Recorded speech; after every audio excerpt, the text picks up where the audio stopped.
하나님 말씀 보겠습니다.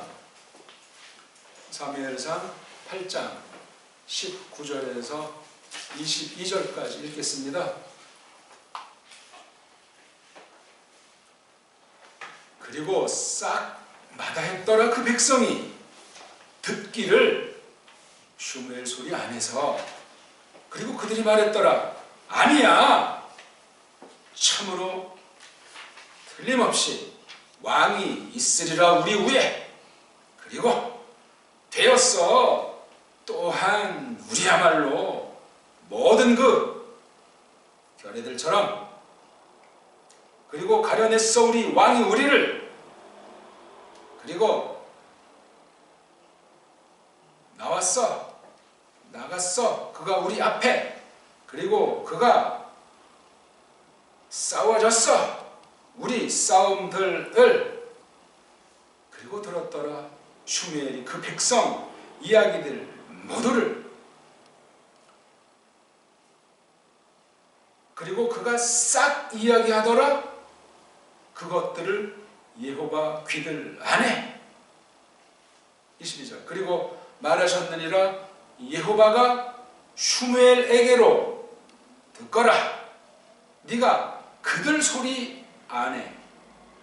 또 왕노릇하게 하거라. 네가 그들에게 왕으로.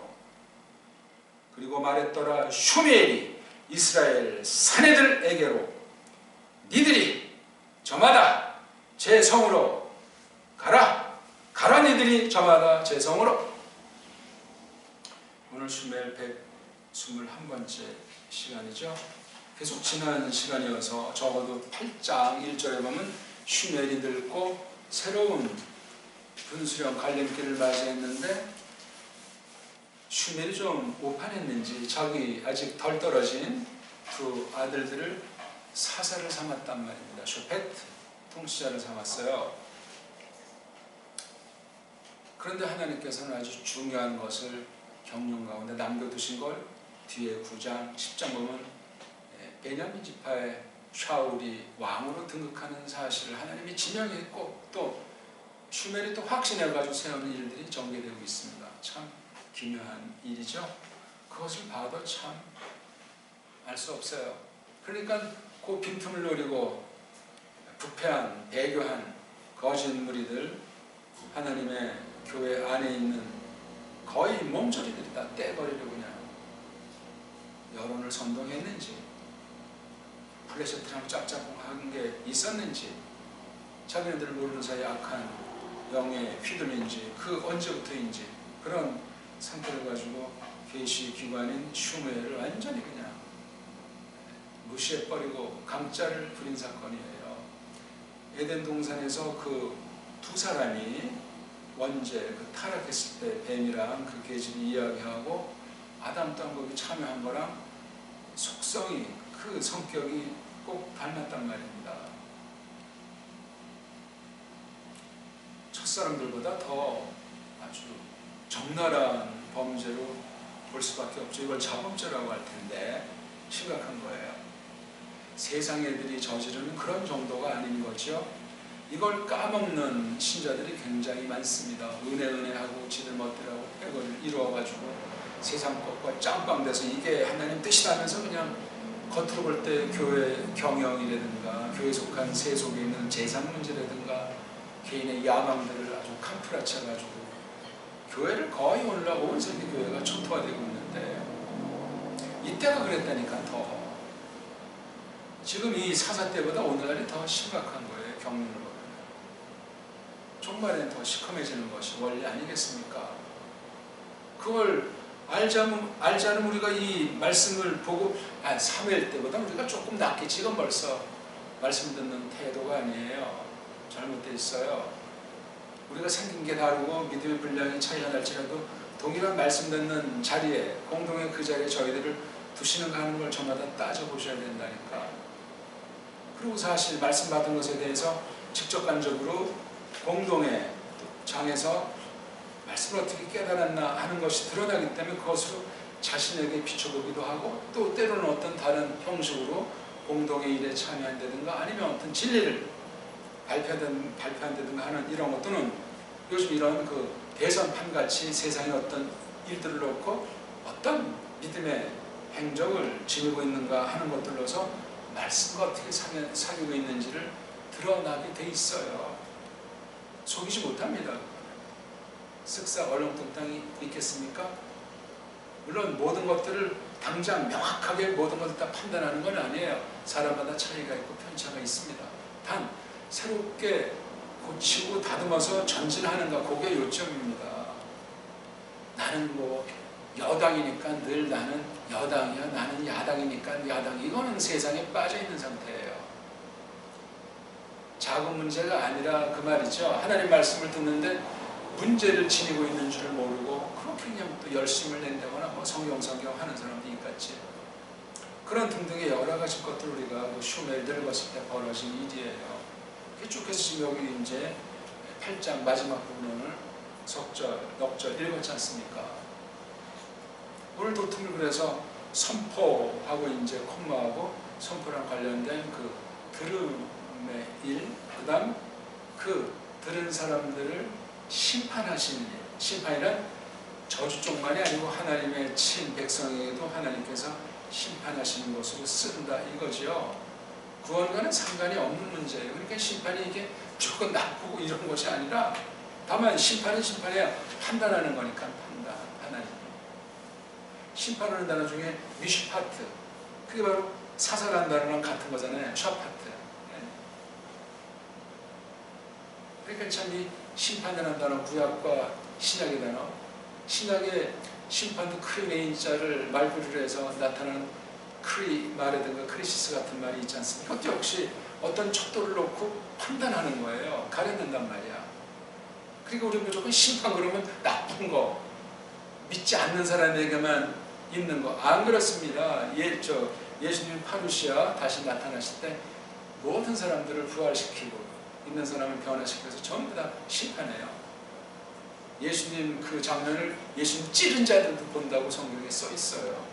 몇 명이 찔렀는지 모르겠지만 성경 가만히 보시면은 우리 아까 오늘 읽은 시편 7편에도 있지만 거기 뭐를 낳고 뭐를 잉태하고 어떻게 됐다는 그 표현, 그 말투가 바울이 뭐 욕심이 잉태한 적 죄를 낳고 뭐 그런 말씀 있잖아요. 죄가 뭐 장성하니까 뭐 사망 난다. 그걸 이제 원문으로 보고 또 이제 속뜻을 보게 되면 신약의 말투에 중요한 것들이 다 구약의 말투에 있다는 거예요. 근데 구약에 있는 말투를 보게 들어서 신약에 직접 인용을 했건 또는 어떤 요점을 갖다 끌어당겼건 또는 깨달은 말씀이 그 안에 그냥 녹아있건 그건 구약의 말씀에 대한 해석이 들어가 있어요. 이건 아주 굉장히 중요한데 뭐 구약에 이게 인용됐다 하는 처지로 되게 끝나지 사도들이 신약 쓴 사람들이 구약 기술을 어떻게 해석했나는 것까지 깊이 연구하고 발표하고 성찰하는 사람을 많이 못 봤어요. 오히려 자유주의 신학자들이 헛소리로 그런 방면을 이제 추구하고 살피는 일들이 있는 것 같아요. 보수파보다는. 참 답답하죠?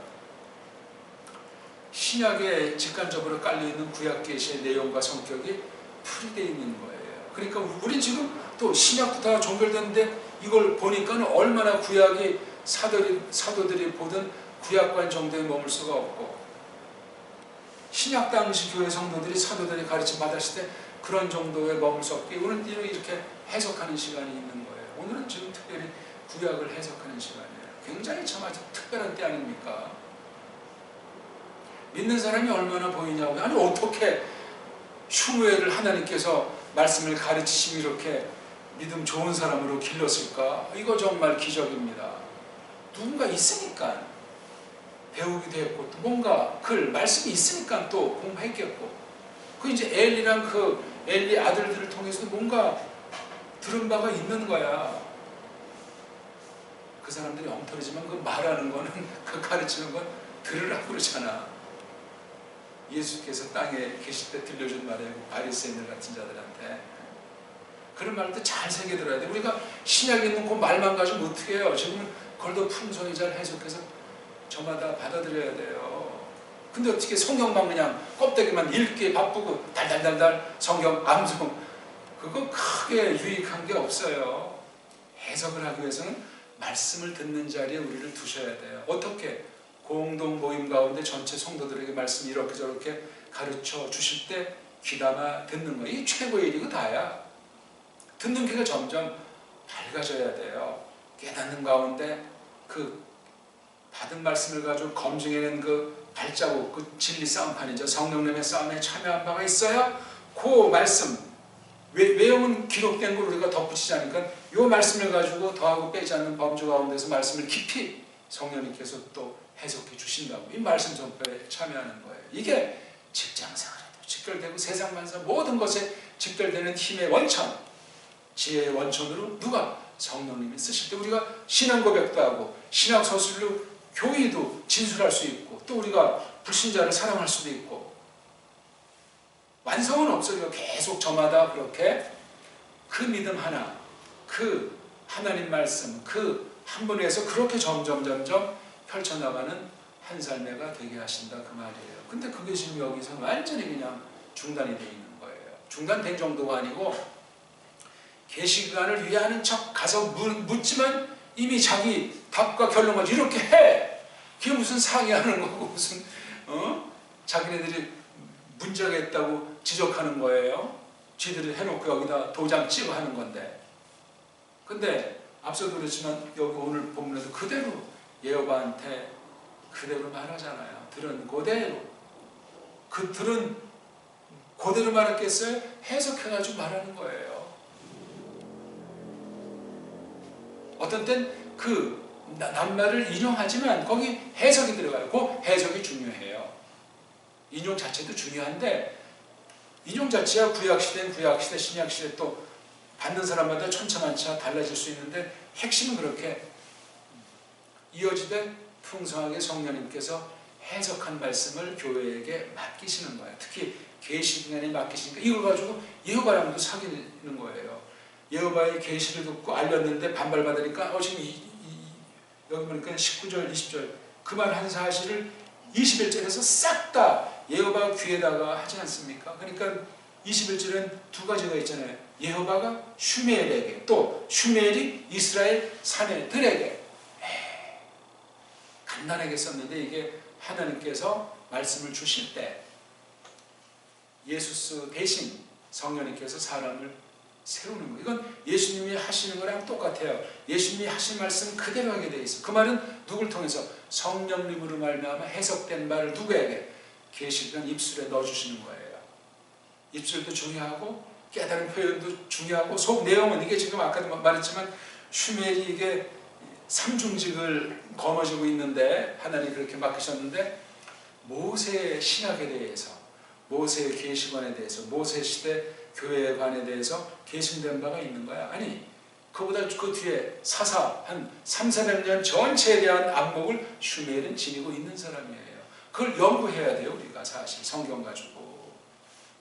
그 다음 그 뒷날 이제 확립된 교의신학 그 능력을 지녀가지고 이것을 파악해야 돼요.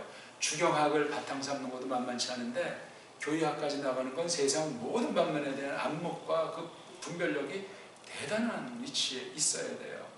흔한 말로 만물박사, 팔방미. 그러니까 이런 특별은사들 구약의 선지자라고 할 때 신약의 사도라고 하지 않습니까? 이거 하나님이 하세요. 근데 그러니까 아무런 일반 은총으로 뭐 대대로 가문에 아무런 준비도 없는 사람이 갑자기 뭐 대단한 사람이 되질 않아요. 세상 분야도 일반 은총받도 그러할 텐데 특별 계시를 놓고 하나님의 교회 그렇게 아무나 반대의 그런 대단한 선생이 나오지 않습니다.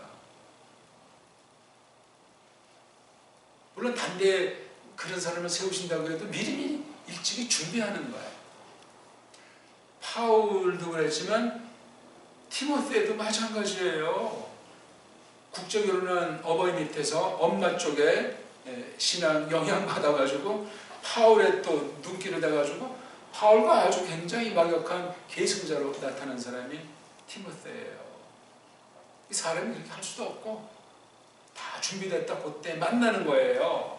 만나서 또 많이 만난다고 해도 다 은사가 다르고 위치가 다르기 때문에 특히 계승할 교사는 이건 사람 마음대로 되질 않아요. 사람 마음대로 되면 벌써 완전히 족벌정치라든가 사건으로 그 모임은 질이 멸렬 가능성이 있는 거예요. 큰일 납니다.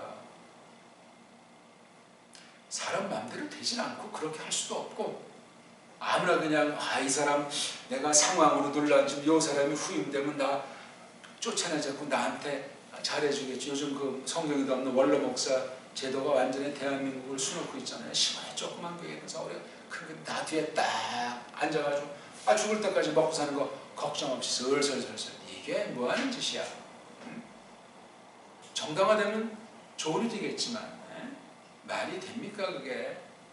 진리가 있냐고요. 성경에 없는 그 제도를 가지고 사람들을 등치고 있는 건데, 그런 제도가 아니래도 먹이시고 입히시는 건 하나님이 주권에 속했어요. 사람이 하나는 짐승을 통해서도, 짐승을 통해서는 하나님이 그냥 하늘에서 그냥 만나를 내리기도 하고 그런 분이세요. 그 무슨 어떤 이적주의를 제가 말하는 것이 아니고 하나님이 하시는 거예요. 물론 자연법칙이라든가 사람이 사람을 통해서 하는 그런 것들도 하나님이 존중하시죠. 계시기관을 놓고서 대단한 일을 벌이신 걸 성경에서 우리가 놓치면 안 됩니다. 잘 공부하셔야 돼요. 그네들 입술을 통해서 나타난 그 하나님의 그 토라면 토라, 그 선대의 말씀을 어떻게 해명하게 하셨던가, 그게 굉장히 중요해요. 그러니까 보기 들어서 모세가 쓴 5권의 성경은 좀 그래도 뭐 어렵고 흥미없지만 대충 알 듯한데, 뒤에 뭐 시가서나 저기 선지서가 되면 이게 너무 방대하고 스케일이 커가지고 흥미도 없고 뭐가 뭔지 모르고 번역의 문제도 있고 잘 가르친 선생 만나지 못한 문제도 있고, 우리 자신이 이런 나라 잃어버릴 때 바른 복음이 거의 들어오지 못했고, 조금 그렇게 한 사람의 진리도 꽃을 피우지 못해서 이 뭐냐 이 꼴이 되어 있는 거거든요. 세상 나라를 봐도 알잖아요. 여기서 어떻게 우리가 깔명을 한다고 감히 함부로 깔명이란 그 이름을 써먹을 수 있겠어요? 개혁신학? 좋다고 하니까 그냥 써먹어. 칼빈주의, 정통, 보수, 뭐 어느 그 교단을 설명할 때 그냥 그 붙이는 수식어들이 참 찬란해요. 뭐가 보수고, 뭐가 정통이고, 뭐가 칼빈주의고, 뭐가 개혁주의인지 막 갖다 붙여. 거기 또 뭐 청교도도 붙여 있죠 그냥. 누더기도 하고 아니고 쓰레기통도 아니고, 하나님의 명은 그렇지 않아요. 하나님의 명은 맑아요. 진리의 신이라고 하잖아. 진리예요.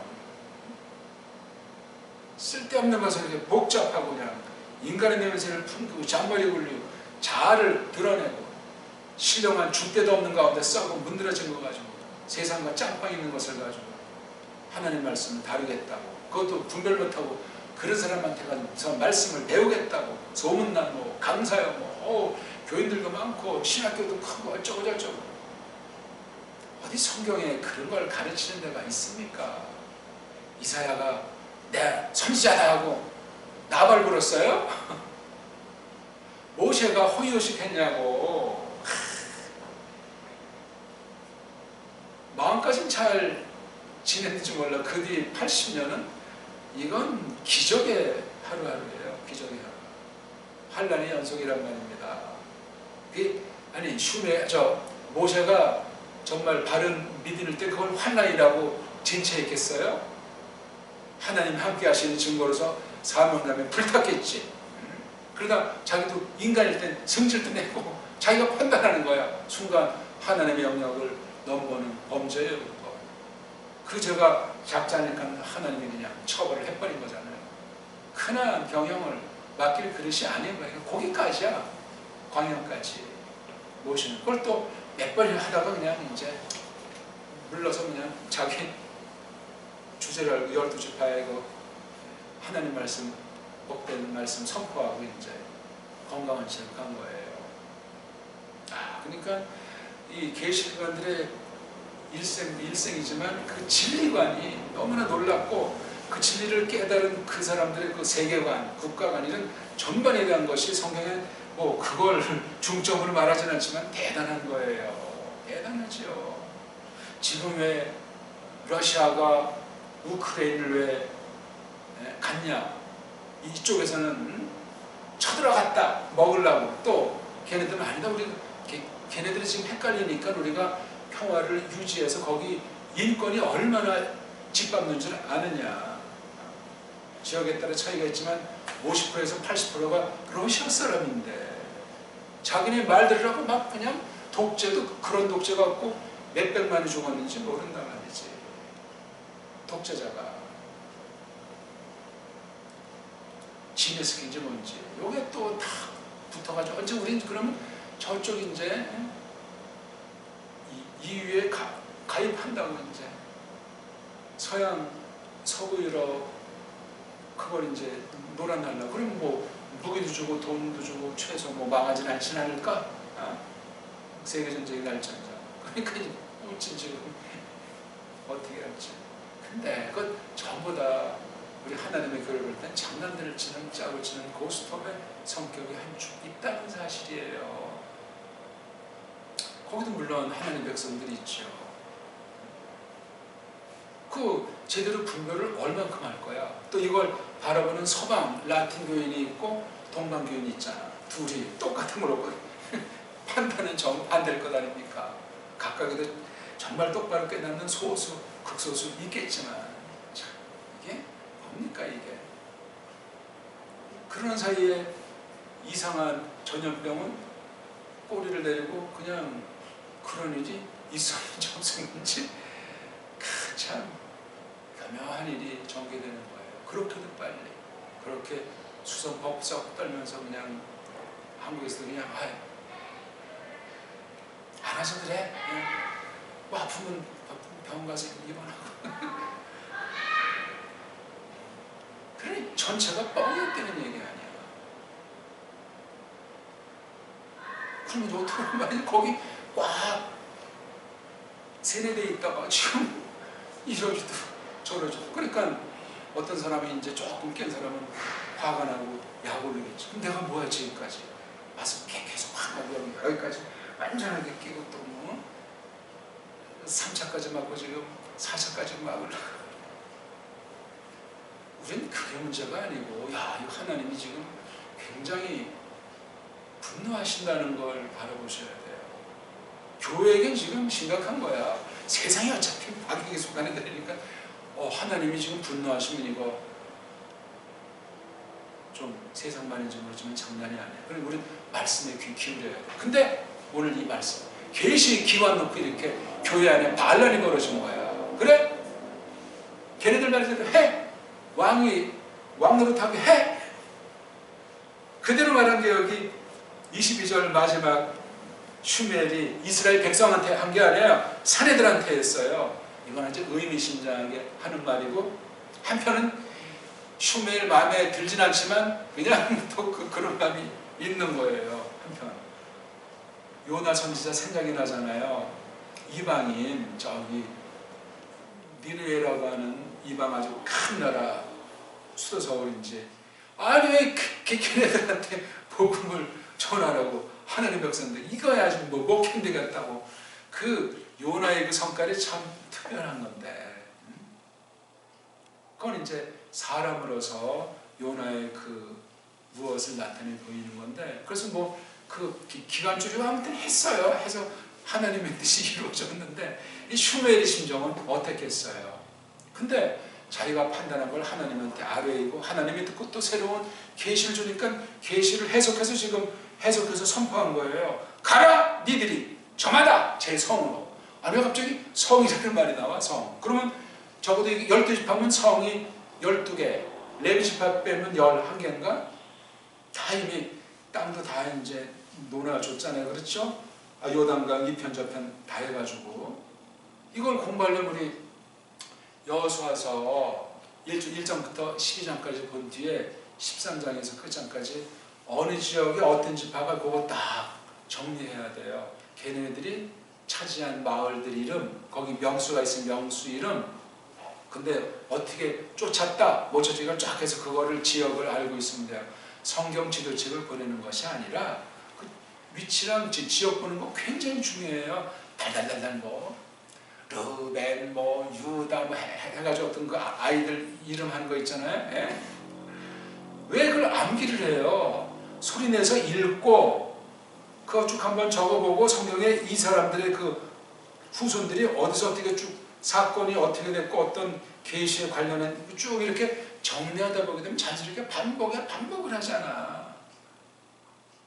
그리고 내가 이제 어느 때 이거 발표도 하고 도를 전해보기도 할 때 내가 어느 만큼 어떻게 깨달았는지 알게 돼 있어요. 그렇게 자연스럽게 하나님 말씀, 언어로 기록된 특별 계시에 대한 자세를 갖춰야 돼요. 그러려면 우리나라는 훈민정음 부터해서 우리나라 언어에 대한 기본 그 맛이라고 할까 그것을 단련받으셔야 돼요.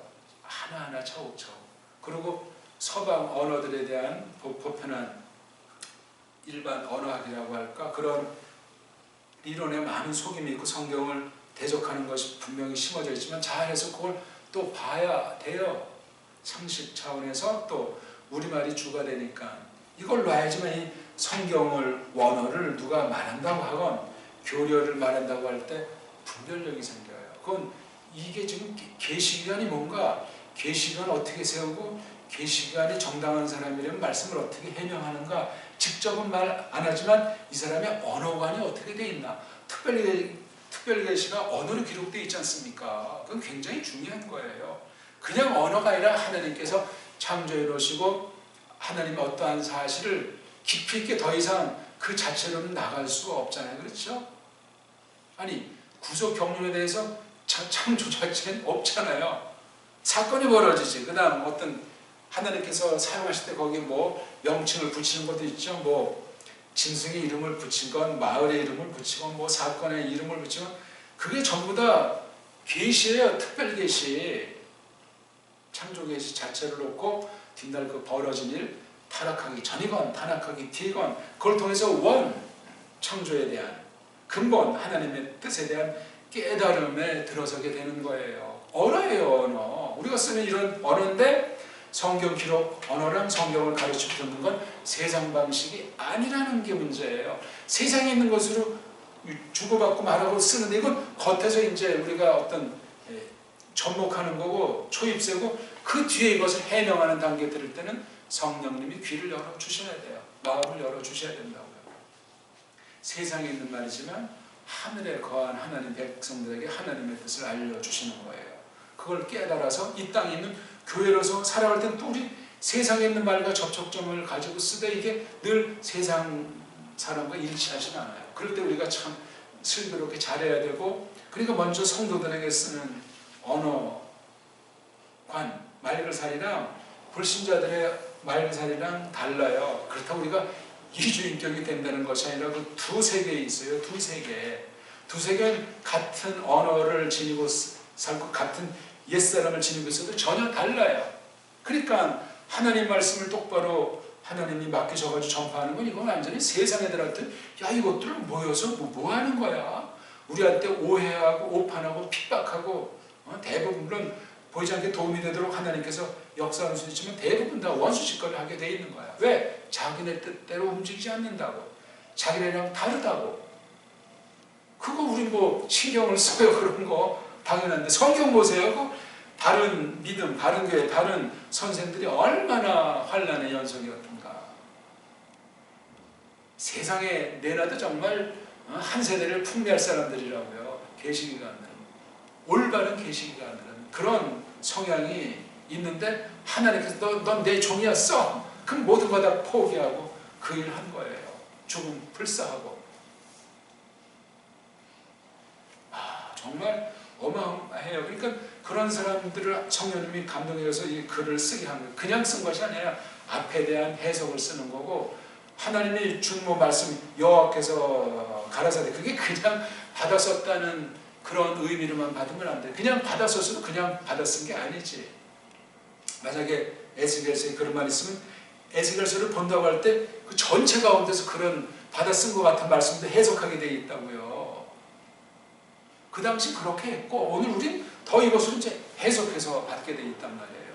그 자체를 아는 것도 중요하기 때문에 구약은 구약 자체를 일단 원판이 있고 해석한 선지자들의 말씀을 이걸 잘 보고 거기에 멈추면 안 돼. 우리는 오늘날 신약 거친 뒤에 우리가 그 말씀을 지금 슈멜처럼 봐야 된단 말이에요. 말씀 선포를 이렇게 하게 하시도록 특별 계시를 말씀 계시로 기록과 언어로서 전파하게 할 때 나타나는 양상인 거예요. 저주가 나타난다니까. 그래, 걔네 뜻대로 들어줘. 그렇게 말해라. 네, 하고 하는 거예요. 슈멜이 사람인지라 이러저런 생각이 있을 수 있겠죠. 사람이니까. 인공지능이에요? 아니라니까. 사람인데 성령님이 감동하시는 거예요. 오류가 없도록. 그대로. 슈멜이 깨달은 정리한 말로 해도 성령님이 하시는 거예요. 우린 그렇게 믿는 거예요. 근데 그렇게 받지 못하는 사람 믿음이 없고 하나님이 막아버리는 거예요. 무서운 거예요. 그건 저주예요. 심판입니다. 심판. 듣기는 들어도 깨닫지 못한다. 그런 말이 우리 구약이나 신약에 여러분이 있잖아요. 그거 흥미있어요.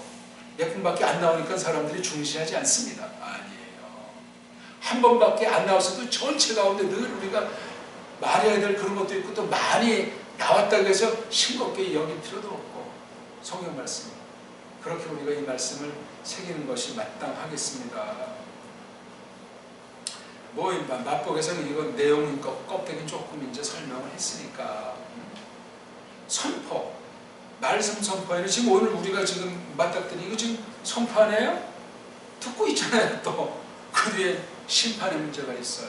이건 지금 악한 자들 향해서 이러한 일을 벌였지만 이걸 통해서 교회를 하나님이 정화시키는 거예요. 교회를 붙드신다고요? 아니 계시가 없으면 하나님이 거짓말쟁이가 되잖아요. 그렇죠? 우리가 기록으로 통해서 이제 오늘날 후대 결과론 같은 말이지만 슈멜이 이건 없어질 수가 없는 거야. 슈멜 구실이 슈멜을 통해서 또 그 아들 막내 집에서 그렇게 그쪽으로 계승에 나가는 걸 우리가 알잖아요. 그렇죠? 말라기를 딱 떠올려볼 때 거기도 중보직한 사람들이 있는 거야. 제사장 있고 선지자가 있고 그 조건은 잘 몰라 우리가. 어떤 사람들도 다 해가지고 조건을 썼다고 하는데 성경이 없는 얘기는 할 필요가 없고 상상나리게 할 필요가 없어요. 더 중요한 건 슈멜은 다윗을 만났다는 사실이에요. 그거 하나하고 하나님께서 데려가셨어요. 근데 그 우여곡절이 얼마나 많습니까? 하나님의 뜻이 이루어지기 위해서 예수 그리스도께서 피눈물을 흘렸잖아요. 그렇죠? 심한 통고, 울부짖음. 그게 우리 중보자 마시아의 사람 몸을 입은 계시 중에 계시로 계시 자체이시오. 진리 자체이신 그분이 모든 것에 유일무이한 본복이에요. 거기에 가담하지 않은 성경 선생은 전부 다 싹은 가짜 사탄에게 속해 있는 거예요. 악령들에게 속해 있는 거짓들이에요. 그런 사람이 성경 보면 대부분인 걸로 경고하고 있어요. 참된 스승은 꼭 대비해서 누가 많다 적다 보다도 그건 그렇게 이런 오늘같이 세상 종말을 향할 때 정말 잘 나타나진 않아요. 깔렘 같은 사람이 지금 나타난 지 그 서양 그 역사 기록이 정확하다면 400년 지난 거예요. 물론 있어도 우리가 못 봤는지도 몰라. 하나님이 하시는 일이니까. 깔렘도 지금 우리가 하니까 굉장한 것 같지 아는 사람 별로 없어요. 안다고 해도 그 뭘 했는지 깔뱅이 그 내용을 또 제대로 접수해서 해석하고 정리한 사람 찾기 어렵습니다. 말만 칼빈이지. 안 쓰는 것보다 쓰면 또 자기도 정통 믿음 있는 것으로 사람이 볼 줄 모르고 또 그냥 또 지식 있는 것으로 또 자기를 평가할 줄 모르니까 그렇게 써먹는 거야 그냥. 진짜 말씀 교사는 그렇고 연연하지 않고 깔뱅이 됐건 파울이 됐건 직시한다고. 그걸 이어받지 않은 건 싹군이니까 가짜니까. 선지자를 이어받지 않은 사도가 가짜 아니에요? 예수께서 선지자 중에 선지자의 유일한 선지자예요. 예수께서 사도 중에 사도의 유일무이한 사도인데 안 그렇습니까? 성경 기록이 그러한 거예요. 나머지는 다 그냥 그림자의 표, 심부름꾼들이에요. 다 심부름꾼이 자기 이름을 내요? 명함을 내미냐고.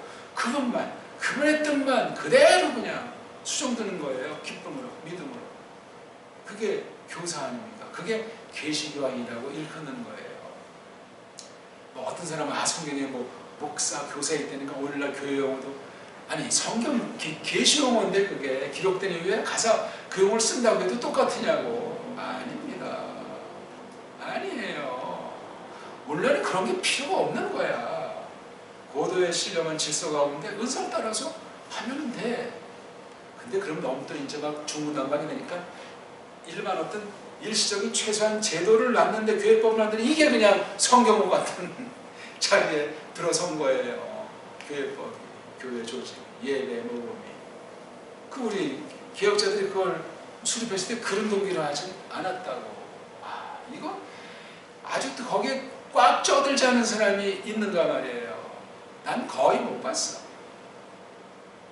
그러면 조금이라도 자유스러우면서도 그 자유스러운 그 모습 보고서 거기서 율법주의식으로 또 동일한 조건인데 그렇게 바라보는 사람이 있는 거야. 박인선 목사 놓고 그렇게 바라보는 사람이 있고 김옥주 박사 놓고 그렇게 바라보는 사람이 있어. 내가 볼 때 정말 그러니까 그분들을 통한 그 가르침의 진술을 아직 접촉한 바가 없으니까 자기가 왜곡하는 거야. 박인선 씨랑은 이랬다, 김홍준 씨랑은 저랬다면서 그거 뭐하는 장난들을 노는 겁니까? 원문을 주명학적으로 정말 신약에 연마하고 있는가? 이걸 발판사가 교회학으로 입증하고 있는가? 그렇다고 맑은 사례에 대해서 기본을 갖추고 있는가? 특별계시로서 기록계신 하나님 말씀에 대한 태도가 어떠한가? 안 되는 거예요. 그게.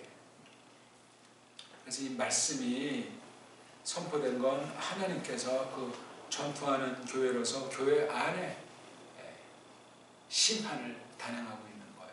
어느 때나 그러면 안 되는데 안 그럴 수가 없는 거야. 이 사탄이 교회에 침투해서 거기에 보호자를 설치하기도 하고 유력한 자들을 꼭 교회 안이 아니라 교회 밖에서 버리는 건 이건 다른 당상인데 교회가 거기에 이 땅에 있다니까. 교회 들락날락 하는 사람 중에 그런 자들이 또 설치는 경우들이 있기 때문에 눈에 보이지 않게 싹 들어온다고 했잖아요. 그렇죠?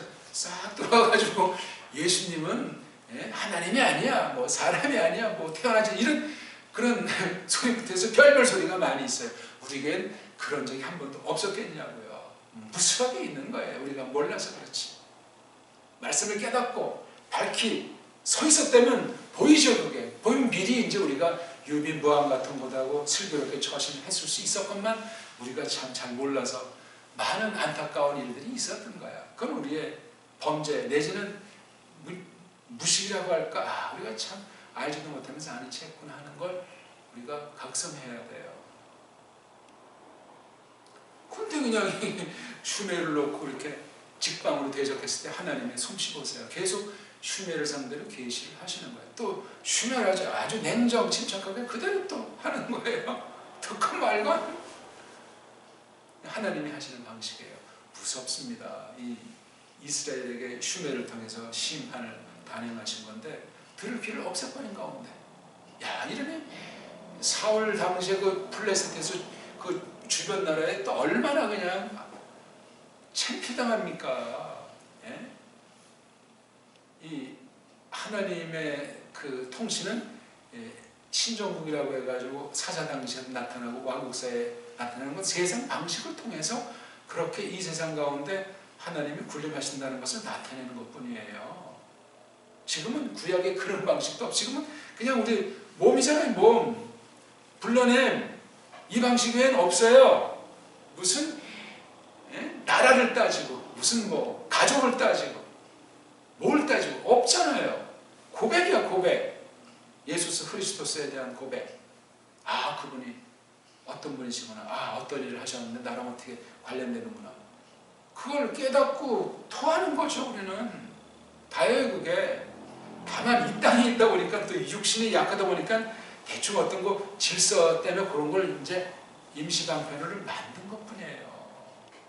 성경에 보면 눈에 뵈는 형식은 만찬밖에 없어요. 만찬에 대해서 정말 말씀을 근본 갖추지 못하면 그 만찬이 우상숭배가 돼버리고 이교주의로 흘러요. 큰일 납니다. 나머지는 없어요. 날짜? 어떤 뭐 건물? 무슨 어떤 없어요. 성경 계시인데 성경 계시를 검증한 선대들의 그 가르침, 그것도 절대가 아니니까 조심스럽게 그것을 면담받아서 짧은 동안에 말씀의 풍성한 걸 배워야 우리가 앞날을 내다보고 전투에 참여할 수 있는 거예요. 선대의 그 계시 기관들을 통해서 성령님께서 내리신 이 열매들을 소홀히 여기면은 그건 교회다운 증거를 나타내기 어렵습니다. 그럼 인본주의 되기 쉽다는 거예요. 우상에 빠져서 뭐 나는 뭐 율법주의다, 나는 뭐 신정통주의다, 그런 헛소리를 하게 된다고 성경을 놓고. 그런 일들이 얼마나 많은지 아십니까? 어떤 사람은 말쟁이들은 싹싹 그렇게 딱딱 정리를 잘해서 말하지만 어떤 자들은 이렇게 물든 줄도 모르고 또 그렇게 정리해서 쓸 단어도 모르면서 그냥 그렇게 하는 거야. 다수를 쫓고 무리를 쫓고 세상을 쫓고 또 다수를 쫓으니까 그게 더 진리에 가까운 것 같고, 함부로 그냥 2단 3단 정죄나 하고 그러면서 교묘하게 세상이라는 짬뽕에서 양다리주의로 흐르고. 가관다네. 슐로몬은 정말 아주 깔끔해요. 깔끔한데 이게 아들들까지 그 모양이고 또 사울이라고 했는데 그건 벌써 이미 예견된 대로 완전히 그냥 그 특수한 하나님께서 통치하시는 그 나라인데 세상 방식으로 이렇게 하나님께서 그냥 완전히 굴레를 씌워버리신 거예요. 굉장히 무서운 사건이에요. 사울 먼저 세워서 벌어진 일들은. 다비드를 죽이려고 한 게 그게 제 정신이냐고. 사울이 왕되기 전에 그렇게 아주 호대도 좋고 겸손한 사람이었는데 제정신이 아니면 나중에 완전히 미쳐가지고 악령이 들락날락할 정도 아닙니까? 겉으로 들락날락이지 이게 샤울도 굉장한 사람이었는데 무서운 일인 거예요. 모든 사람이 이렇게 독자하고 엉터리가 된다고 할 때 무조건 뭐 악령들이 늘 들락날락하는 거 아니고 이렇게 악령이 역사하는 건 보통 대적이 아닌 거예요. 드러내고. 이런 방면도 우리가 진리 말씀을 잘 알면 이런 영의 세계라고 할까, 우리 눈에 보이지 않는 어떤 그런 세계에 대한 것, 성경이 충분히 일러주니까 이거 배우면 되는데 성경은 안 듣고 안 배우고 그냥 지레 짐작해가지고 빠져버리는 일들이 참 많은 것을 조심해야 되겠습니다. 우리 아무튼 말씀 선포가 언제나 있어요. 예수께서 오시기 전까지. 근데 다수는 아니에요. 소수 또는 극소수라는 사실을 생각해야 되는데 두려운 문제고 조심할 문제예요. 우리가 과연 어떤지, 진짜 하나님께서 말씀을 가르치는 은사를 주신 사람으로 말미암는 건지 아닌지 둘 중 하나예요. 그런 걸 확인하려면 성경에서 그 성경 기록한 사람들, 기록하진 않았지만 하나님의 뜻을 받아서 일한 사람들의 그 내면을 또 여러 주변 관계에 대해서 잘 연구하셔야 돼. 성경 계시에 대해서 어떤 태도를 취했고 그네들이 성경 계시를 받았을 때 교회 상황과 교회 밖의 세상의 양상을 어떻게 했는가, 그걸 성령님께서 어떻게 부리시고 써나가시는가 하는 것이 그 계시에 담겨있고 계시 해석에서 드러나게 되어 있는 거예요.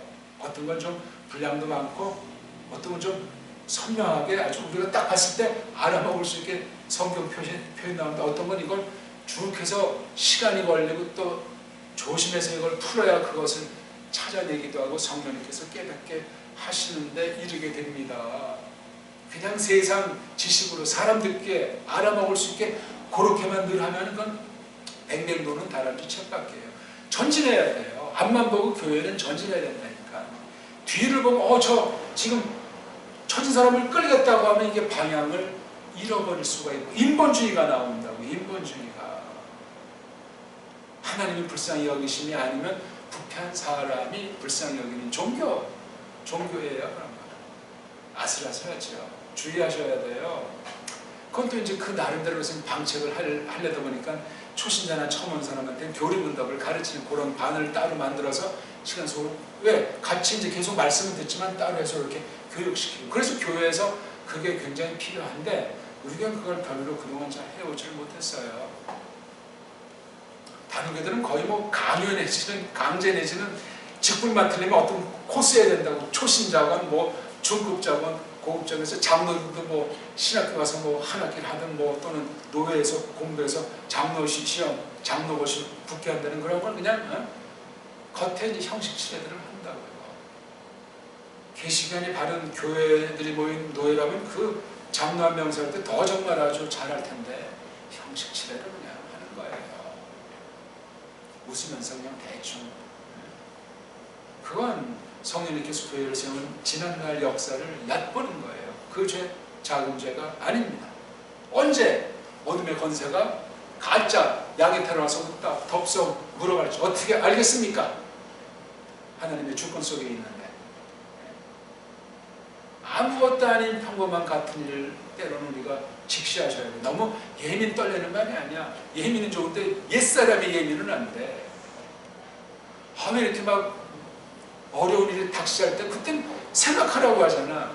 전도서에 그 표현이 모든 게 잘 돼. 그땐 노래 찬송하고 기뻐하는 거잖아요. 자연스러운 그 사람의 심정을 놓고 세상 것 같다 그렇게 표현하는 거예요. 그것도 잘 봐야 되죠. 그냥 껍데기 열고 세상에 보통 사람이 있는 그런 수준 정도로 그 말씀을 알는 건 성경 해석을 곡해 하는 거예요. 성경 말씀이 예수님에 대해서 일러주는 말씀을 많이 듣고 말을 하는데 직접 말씀 듣고 할 땐 영 사람 소리를 해버린단 말이야. 그건 예수님에 대한 믿음 다시 물어봐야 돼요. 그렇게 될 수가 없어요. 밥벌이 하려고 하나? 소위 천당 가려고 하나? 말씀을 정리해야 되겠네요. 말씀 선포, 계시가는 하나님의 입에 성령님께서 그 말씀을 담아주세요. 66권 특별계시로서 말씀으로 구약신약 말씀으로 기록된 이 성경 기록을 어떻게 풀어 밝혀야 할 것인가, 교사쯤 되면 어떻게 이것을 연마하도록 성경 안에서 볼 때 어떤 길을 내셨을까 하는 것에 분별력이 있고 또한 참여한 사람이어야 되고 그것을 알아볼 수 있어야 참 교회라고 말할 수 있습니다. 근데 그런 교회가 얼마나 있겠어요? 심각합니다.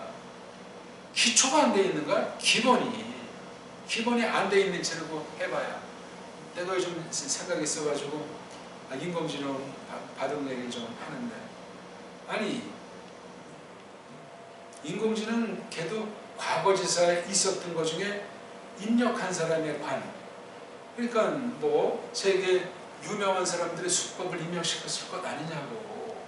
그러면 인공지능을 잘 선용할 사람이라면 그 과거의 대단한 사람들을 소화해야 돼요. 우리가 신학에서 깔명을 소화해야 되듯이 바둑계에서는 5청원을 소화하지 않고는 구분도 없어. 왜? 5청원은 자기 앞에 있었던 도체 수저 같은 선배들에 대한 걸 피나게 공부한 사람이야.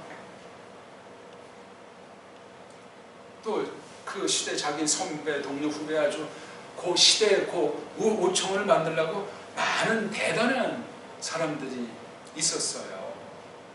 나는 그 사람들을 독학할 때 1971년도 대충 뭐 섭렵을 했던 거야. 만약에 이제 등택수행 그러면 이 사람은 굉장한 속기야. 내 마음에 들어. 그리고 아주 승대 그렇게 뭐 연연하지 않고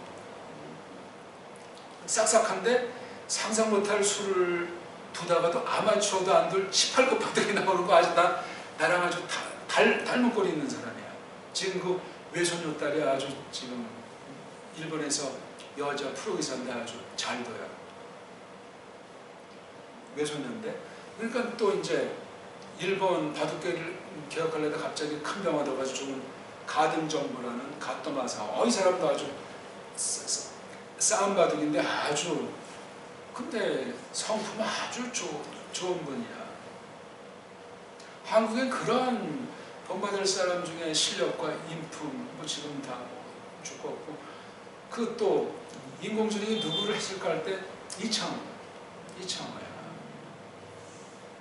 이창호의 감촉을 거기 해가지고. 근데 제가 볼 때 사람의 세계에서 조금 이제 자기 목적으로 또는 만드는 목적으로 이렇게 해서 승부를 나갔지만 그 외 여러 분야, 여러 요소, 바둑판이 담고 있는 심오한 것들은 다 담아낼 수가 없어. 기계가 어떻게 해? 사람의 이 영역을 어떻게 하냐고. 불가능한 얘기야. 그러니까 그걸 소화해가지고 잘 선영하면 되는데 그냥 프로들은 승부로 나가니까 이게 참 갑갑한 거지. 거기서 조금 눈을 뜨면 아마 굉장한 사람 될 거야. 자기 일가를 이루려면 뭐 외국말 난 싫어하지만 뭐 패러다임 뭐 어떤 틀을 바꾸는 거야. 혁명이에요, 혁명. 도샤쿠라고 하는 도책이 완전히 그냥 기존의 틀을 벗어나가지고 자유롭게 수놓는 걸 했고, 그 뒤 몇백 년 뒤에 나온 오청원이 완전히 틀을 바꾼 사람이, 그 파격적인 성격들이 이 인공지능에 있다고. 특히 끝내게 철두철미한 건 이창호 영역인데, 그런 몇몇 사람의 강점을 주로 했고, 물론 다른 사람보다 많이 넣었으니까 이게 감당할 수 없어요. 더 보니까 그래. 그러니까 이걸 해서 막 달달달 외워서 이렇게 써먹고 암기할 사람은 거기 아주 먹통이 돼가지고 그 바둑 수명이 짧을 수밖에 없어. 왜?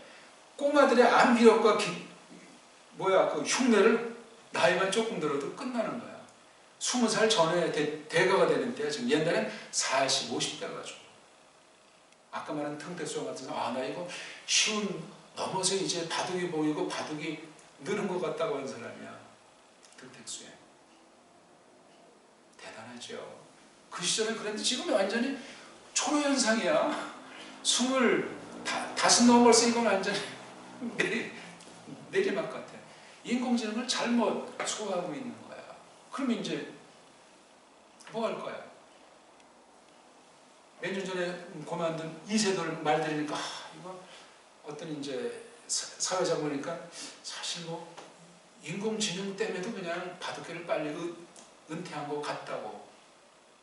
감당할 수 없는 거죠, 이제.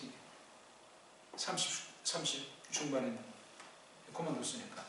지금 이제 뭐 하는지 모르지만. 세상 걸 보길 들어봤어요. 뭘 하나 하더라도 이게 앞서 다른 것들을 딱 전수하지 않으면 새로 나타난 걸 소화를 못하고 악용하다가 망가지는 거야. 바둑이라는 고유 하나님께서 베풀어 주시는 그 선물 하나를 잘 소화해 나가야 되는데, 이거 가지고 그냥 엉망진창 만드는 건 하나님께서 섭리하시는 한 두 분을 애석하게 망가뜨리는 거예요. 바둑 분야를 조금 보기 들어봤는데, 우리 신학 분야에서 저는 아주 단연코 깔뱅의 흠인고책이에요. 기독교 강의로 일컬어지는 거. 모든 걸 다 쓴 건 아니야, 그게. 그걸 소화해가지고 지금 뭐 그런 거보다 한 단계 넘어간 책을 쓰려는 말이 아니라 그걸 소화하는 자체가 중요해. 그럼 계시관이 서요. 성경도 보세요. 구약에보다는 신약에 삼위일체 하나님이라는 것에 대한 가르침들이 풍부하지 않습니까? 신약 중에서도 뭐 모든 성경이 그런 건 아니라 얇은 성경, 두꺼운 성경이 있는데, 구약과 신약이 관계해요. 신약에서 그렇게 하나님께서 자신을 나타내실 때 여러 가지로 하신 걸 우리가 눈여겨보셔야 된다. 지금 계속 그동안 말씀 선포가 엄청난데 어떻게든 우리 말씀을 깨닫고 정리하고 있습니까? 그거 깨닫는 대로 세상 살아가는 관, 세상 사람들을 대하는 관이 서요. 자기 마음대로 할 수 있는 것이 도무지 없습니다. 있을 수가 없습니다. 그러니까 일반 상식에 속한 것이건 또는 교회에게 특별하게 주신 것이건 마찬가지예요. 아무튼 그 모든 것이 말씀 선포를 비롯한다. 말씀 선포하는 사람은 사사로이 쏠리지 않고 이른바 공인인데 너무너무 중요해요. 앞서간 성경 계시 기관들과 깊은 사귐이 있어야 합니다. 그건 성령님 주권에 속해 있어요. 어떻게 할 것이냐? 아니 그 사람들이 쏘는 게 글자냐, 글자를 어떻게 다뤄야 될 것인가? 거기에 사탄의 속임이 가장 큰 분야라고 제가 말하잖아요. 성경 선생을 속이니까. 그럼 수많은 사람이 어림받는 거란 말이에요. 이걸 강렬하게 직시한 사람은 나는 별로 들은 바가 없어.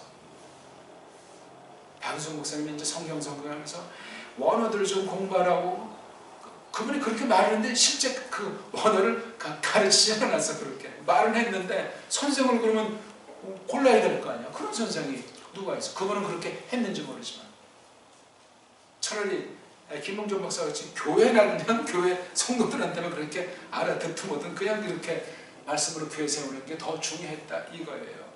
한마디로. 그게 돼야 나중에 필요하면 교회들을 모여서 뭐 신앙을 하든 한 교회에서 신앙을 하든 그렇게 자연스럽게 이루어졌을 텐데 교회관도 없고 말씀도 없는데 모아서 그냥 복잡복잡 무슨 문교부 등록해서 하면 그 뭐가 나오겠어요? 무서운 일이에요. 결국 온 세상에 배교의 물결로 교회는 사라지게 되는 거예요. 기도해줍시다. 하나님, 오늘 저희들이 하나님께서 정말 슈멜 혼자만 남아있는 것 같은데 그를 상대해서 그 오만 가지 내부의 적까지 발생했을 때 사용하신 사실을 저희들이 보았고, 하나님께서 저주어린 심판을 통해서 마시아에 대한 기대를 더 넘치게 하시려고 엄명하신 그 말씀을 또 새겨서 선포한 일을 저희들이 공부했사옵나이다. 듣든지 말든지 하나님 말씀을 전한다는 파울이 증거한 말씀도 있듯이 정말 이때가 마지막 때이옵나이다. 이 교회를 불쌍히 여기시며 저희 한 사람 한 사람을 잘 돌아보게 하셔서 어떻게 이 말씀을 새겨야 하고 우리들을 말씀 들을 만한 위치에 어떻게 늘 세워주시는가 하는 것들을 저희들이 오늘이라고 하는 때를 잘 깨달아서 잘 돌아볼 수 있도록 하시며, 하나님께서 우리 눈을 여시고 귀를 여시고 마음을 여사 하나님의 말씀을 베푸시옵소서. 구주 예수스 그리스도스 이름으로 비옵나이다. 아멘.